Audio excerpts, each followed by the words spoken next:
Nah, masalah Al-Quran tadi. Al-Quran. Al-Quran tadi kan. Mustahil lah Muslim. Di rumahnya pasti ada Al-Quran dah. Iya. Al-Quran sih. Pasti ada kan. Pasti ada. Ada kita baca dah. Al-Quran yang di rumah. Iya. Nah, kalau kita termasuk awak lah kan. Iya. Jadi pajangan lah sih gitu. Aku kalau secara jujurnya kan, Nah, jujurnya nih, Al-Quran aku baca tapi Yasin pernah. Yasin ya, Yasin umum lah kan. Kadang Yasin umum. Jumat, gitu Jadi aku baca cuman Yasin di Yasinan pula tuh Mas. Di Yasin aku lah yang Buku punya rumah Yasin. kan, buku Yasin aku. Jadi Al-Quran aku di kamar aku dewe. Al-Quran tuh ada 4. Wah, di kamar aku pun ada siko. Sama terjemahan sekaligus. Aku lengkap Al-Quran aku tuh. Baca Banyak, tak? banyak. Cuman sekali tuh lah pas dulu nak kaji terjemahan. Iya. Nah, kan ngapa aku perlu Al-Quran terjemahan? Pengertiannya. Sudah mulai rupanya godaan setan kuat Mas. Nah. Bertahan cuma sampai sebulan. Iya. Dan sudah tutup. Pengen ngaji lagi Al-Quran yang biasa. Ada juga kan yang tanpa terjemahan kan. Terus lah suntuk. Ada Al-Quran kecil Mas. Saking nih aku untuk naikin aku supaya ngaji terus kan. Beli aku ada Al-Quran kecil, yang kecil kan Mas. Baca. Suntuk juga pakai aplikasi juga di HP Android. Suntuk juga. Wah, emang cinaun setan Godaannya ini. wah. Semua dari Al-Quran kecil, Al-Quran besar, Al-Quran terjemahan sampai aplikasi Al-Quran. Sampai aku dengar be. Sampai deh lebih gampang lagi kita kayak gini. Itu untuk mendengar bela kita paham juga ya. Untuk memahaminya tuh daripada kita ngebaca untuk awalnya lebih baik gitu. Lebih cepat mendengar gitu, didengarkan. Jadi di MP3 kan lah di Pakai apa? headset. Iya di headset. Terus. Nah, kalau untuk daripada tidak baca sama sekali. Nah, balik ke awal tadi tuh dibaca dak. Kalau tidak dibaca, menurutnya tuh menurut apa? Itu ngapu dak dibaca. Wah, itu tuh emang bagi aku bukan setan lagi. Bukan setan. Akunya setan. Mas? Enggak juga aku. Enggak jadi ya. Pasti kan ada ya Al-Quran di rumah ada? Ada. Pasti ada. Standar-standarnya gitu lah, sebodoh-bodohnya gitu lah jawaban kita tuh. Apa alasan ngapu dak dibaca? Tak tertoleh nih kan? Dari toleh. Tak tertolehnya Al-Quran ada. Kadang Al-Quran tuh aku taruhnya di dekat meja aku lah kan. Meja tuh tempat tidur kan. Iya. Aku taruhnya ada yang kusimpan dalam lemari dak. Itu saking ingatnya dak dengan Al-Quran dak. Al-Quran tuh sekarang aku pindahin. Ingatnya Al-Quran aku pindahin dalam lemari. Sudah. Aku pun masuk lemari juga. Masuk lemari tutup. Bukan dibaca, cuma aku pindahin. Kasihan berdebu kan. Aku taruh dalam lemari. Iya. Jadi di rumah pun ada beberapa juga. Jadi kalau kajian yo kita bahas-bahas kan. Itu kan apapun lah alasannya dak yang ngapa kita udah baca, enggak sempat lah, malas lah, ada godaannya lah, ya kan? Itu tuh dari kita sebenarnya. Kalau dari kajian lagi, Al-Quran tadi yang belum layak untuk kita baca. Oh, iya, Al-Quran tuh yang belum Al-Quran tuh yang Nggak mau untuk kita baca belum. kita harus baiki diri gitu. Jangan kalau seagama sedasar-dasar kita bahas ya. Kita selalu nyari alasan, aku yang tidak sempat untuk baca Al-Quran. Aku terlalu sibuk lah, terlalu banyak urusan dunia lah kan. Sedangkan itu petunjuk kita di dunia, Al-Quran tadi itu kan. Yang sebenarnya tadi itu, termasuk aku lah, aku yang ngomong pun masih tetap kayak gitu. Bukan kitonya yang tidak sempat, bukan kitonya yang ada kerjaan dunia atau segala macam. Al-Qurannya yang tidak pantas yang kita buka, gitu nah. Kita untuk buka Al-Quran tadi itu kitonya yang tidak pantas untuk megang Al-Quran tadi itu. Bukan kitonya yang tidak ada waktu untuk buka itu. Itu kan paling cuma tulisan kan? Iya. Kalau mulianya, lebih itu mulianya daripada gawe-gawean kita. Iya. Jadi kita agungkannya, ya pasti ya Al-Qurannya yang tidak pantas untuk kita pegang, untuk kita baca. Oh gitu. Gitu. Kita Nah alasannya apapun, aku terlalu sibuk, tidak ada waktu. Aduh gangguan setan lah, jin segala macam lah. Itu kan godaan yang kita buat terus dibantu segala macam dengan jin. Cuma beralasan terus jadi. Terlalu beralasan. Intinya kayak gitu. Al-Qur'annya nggak mau kita pegang. Kalau pengen Al-Quran tuh mau kita pegang, perbaiki diri dulu lah. Perbaiki diri lah. Baru mulai untuk membaca. Nah, Membaca atau bacalah dulu awalnya. Kaget lah untuk paham dulu tuh. Itu yang pemahaman. Jadi Al-Quran terlalu agung untuk kita. Terlalu aku untuk kita baca. Kita manusia hino lah semuanya. kalau gitu, murah Mas. Iya, memang betul. Aduh, kan berapa tinta kan ke bahasa itu kan. Iya. Dengan kita baik. Kajian termasuk yang ngomong, aku pun ngomong masih kayak gitu. Iya. Ada berapa Al-Quran di rumah tuh yang terjemahan kan. Pengen baca selembar 2 lembar 3 lembar. Woi, ngantuk segala macam. Dah, aku coba pakai narbe nih. Dengar be, aduh be ngantuk. Aduh pakai sudahlah. Kaget bela ngajinya, aku pengen tahu isinya dulu apa yang mana terjemahannya lah. Juz 1, juz 2 berhenti juga kan. Ini siapa yang salah, godaannya kuat, aku yang salah. Wah, Al-Qur'annya tidak mau yang aku baca gitu nah. Karena Al-Quran ini Al-Qur'annya belum nerima gitu. Jadi kita berharap ya suatu saat itu pantas kita baca gitu lah. Nah, udah lah. Kita tidak usah muluk-muluk lah untuk jadi hafiz, paham semuanya gitu kan. Cukup yang cerita bapak tadi itulah. Ridho Tuhan, kita cuman megang Al-Quran tadi itu kan. Saking sayangnya, dia pengen ngaji, pengen baca Al-Quran tadi itu. Gak ngerti artinya apa, cuman nangis dia tiap malam bapak tadi itu depan Al-Quran tadi itu. Ya. Ya gitu lah.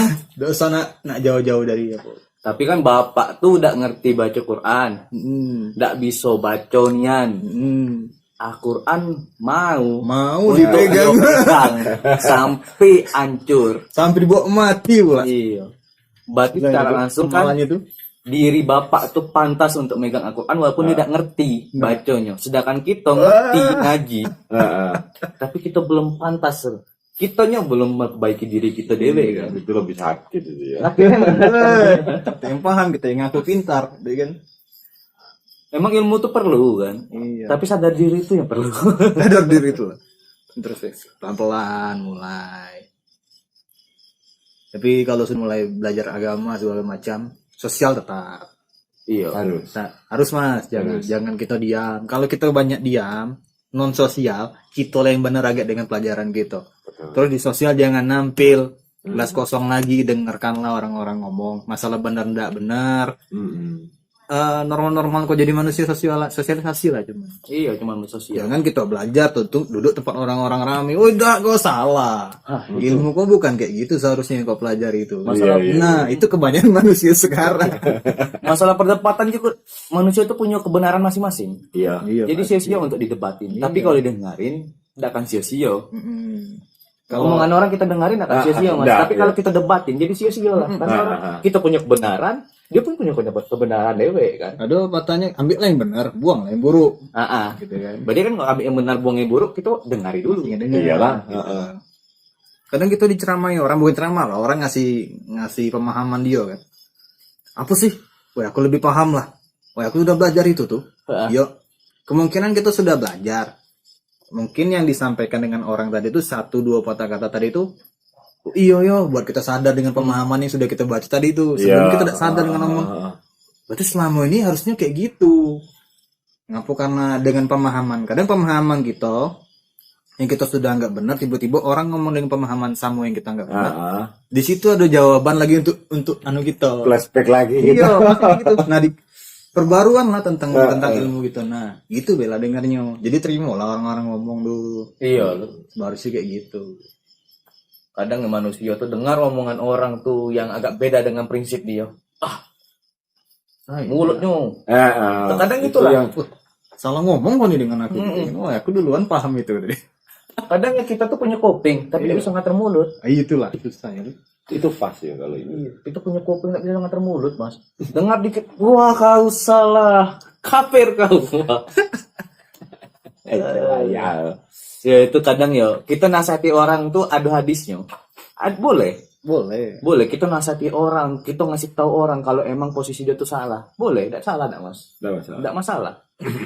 Nah, tergantung lagi kan kalau di tempat kita nih tidak bisa. Kalau tempat orang-orang tertentu tuh kan ada orang tuh kena nasihatin dia nerimo. Sedangkan dia dengerin. Kalau kita di tempat kita nih dinasihatin, dikasih tahu, marah. Tidak bisa. Jadi tidak bisa pola yang kayak itu tuh kita pakai di sini. Ngapa kayak mazhab kita pun beda jadinya. Kalau kita pakai mazhab tertentu yang kayak orang-orang tuh tidak, Mas. Mungkin bertinju terus setiap hari. Ngapa kita pakai mazhab yang kayak sekarang nih kan. Supaya aman. Karena tempat kayak kita nih, wah, merokok kau. Haram. Langsung itulah. Terlalu gampang bilang kayak gitu. Orang-orang yang katanya pinter itu sering malah di luar sudut pandang dia ada ya salah gitu loh. Karena dia merasa punya dalil kata dia. Iya. Dia punya dalil, dia punya data kan. Ya Allah. Itu sudah kalau menurut saya kayak gini, Mas. dia ngambil satu guru, gitu kan. Terus sudah dengar mengiyakan kata guru tadi satu, mengkultuskan. Jadi sudahlah dia benar. Aku cari tahu kebetulan yang di guru tadi itu ya benar gitu nah. Sudah dengar kata-kata orang lagi. Gitu, nah. Itu kan tidak bisa. Kemungkinan itu kan masih banyak. Setan aja. Kita tahu yang jelas-jelas. Iya, merasa benar ya. Merasa benar, salah. Jadi setan tuh sudah. Setan.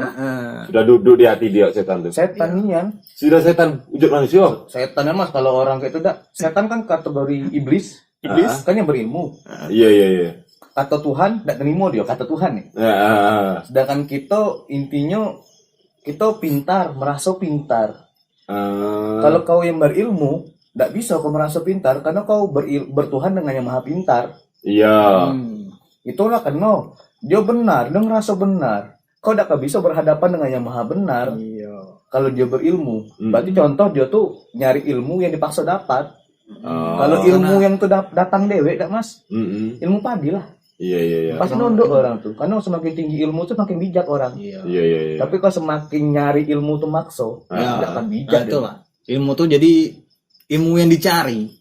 Gitu nah. Jadi karena kita sudah dapat tadi ilmu tadi, merasa bangga dengan itu harus kita tampilkan. Beda dengan konsepnya siar. Siar kan ada dasar segala macam. Sekalipun siar, kalau sudah kita siar, terus menyerang 1-2 buah kubu, ya kan? Itu sudah mulai tanda tanya lah tuh. Langsung bilang ini tidak benar nih segala macam. Makanya sering saya sama kawan-kawan ngomong. Ketika kita duduk di pengajian dan Pak Yainya, Pak Ustadznya sudah ngomongnya sudah orang lain. Sudahlah. Kalau aku pribadi, aku mending tidak datang lagi. Untuk apa? Gitu loh. Berarti dia ini merasa pintar, merasa benar. Iya tak? Yang lain salah. Mengkaji itu mengkaji diri sendiri. Kalau orang yang dapat, ini kalau orang yang pemahamannya kalau dia ngaji, semakin dia dapat ilmu tuh, semakin orang semakin sayang dia untuk ngebagi ke orang. Iya. Semakin bijak lah dia. Semakin bijak lah gitu kan. Iya kayak orang tua kan jarang-jarang dia ngebagi-bagi ilmu kan. Orang nih bisa megang yang ku kasih nih. Yang ku kasih tiba-tiba ilmu pemahaman kayak gini nih disampaikan dengan orang lain dengan cara dia yang egois. Kan berubah paham lagi tuh. Dengan intonasi yang beda lagi. Karena banyak orang yang sudah belajar dia akan merasa merasa dapat ilmu kata dia. Merasa tuh bahaya Itu bahaya. Yang mana itu kan merasa berilmu. Ada akunya gitu nah. Ilmu dipaksa dapat begitu. Iya nih Mas. Ilmu kalau sudah ada akunya itu berat lah. Itu beratnya orang berilmu, bukan seenteng-enteng orang berilmu tuh mudah kayak sampai ada hadis ini orang berilmu di tempat maksiat didatangi iblis. Aku tahu Tuhan aku seperti apa kok itu iblis. Kayak itu kan ada betul. Bukan jadi orang berilmu tuh mudah. Ini kok contoh orang berilmu sampai di tempat maksiat dia duduk. Karena ilmunya walaupun dia didatangi dengan iblis, dia tahu bedakan iblis, tapi dia masih duduk di tempat maksiat. Iya betul. Ya karena beban ilmu tuh berat daripada beban ibadah. Sedangkan manusia modern sekarang nih dengan prinsip Islam modern sekarang menganggap ilmu itu yang penting. Iya. Karena ada ilmu kok bisa semuanya kan. Galilah ilmu sampai ke liang lahat katanya kan. Kalau kita sekarang nih galilah ilmu, bukan galilah ilmu, galilah yang punya ilmu. Makanya saya pernah dengar dia. Ketika orang itu belajar tinggi-tinggi kalau udah punya adab untuk apa? Iya tuh yang pertama kali kan adab. Adab tuh nomor satu. Kalau nak merasa pintar, setan jin itulah pintar. Iya Mas, semua rahasia tuh banyak dia tahu. Rahasia Tuhan istilahnya. Cuman dia tidak beradab sama Tuhan. Bangkang dia. Kok bedanya kok dengan jin? Manusia. Iya. Sudah dia belajar berpuluh-puluh tahun ini dan itu. Wah, habis merasa hebat dengan pelajaran itu. Merasa pintar. Merasa pintar. Orang ngomong, ya siapa lu kata dia. Ya Allah. Itulah kalau zaman sekarang ya tak tahu lah nih orang-orang tertentu. Bukan kita nih ngejas ataupun apa. Kayak kita ini kan sama-sama orang kosong nih Mas. Iya. Nggak ngerti apa-apa. Sudut pandang kita yang emang awam nih hal kayak itu tuh terlalu risih. Dia punya ilmu, dia punya kedudukan, dia punya arah untuk bisa giring orang ke yang bagus. Tapi dia mengkotak-kotakkan. Mengkotak-kotakkan itulah yang salah. Makanya kita bisa menengok ketika masalah kita ini kan maaf ngomong kita nih bodoh lah. Ilmu cuma setitik lah paling dah. Kita nengok orang itu katanya tuh pendidikannya sudah secara akademik, secara agama dia sudah kemana-mana. Cuman caranya dia penyampaian bagi kita yang orang yang awam nggak tahu apa-apa. Wih, luar biasa orang ini dah. Karena buat kata-kata kayak gini Mas. Orang zaman sekarang nih lebih bijak mulutnya daripada tingkah lakunya gitu. Di mulutnya, wah bijak jangan ini, jangan lakukan itu, kelakuan terbalik dengan itu. Baliknya. Itu banyak manusia sekarang tuh. Emang kita sudah mendekati fitnah akhir zaman.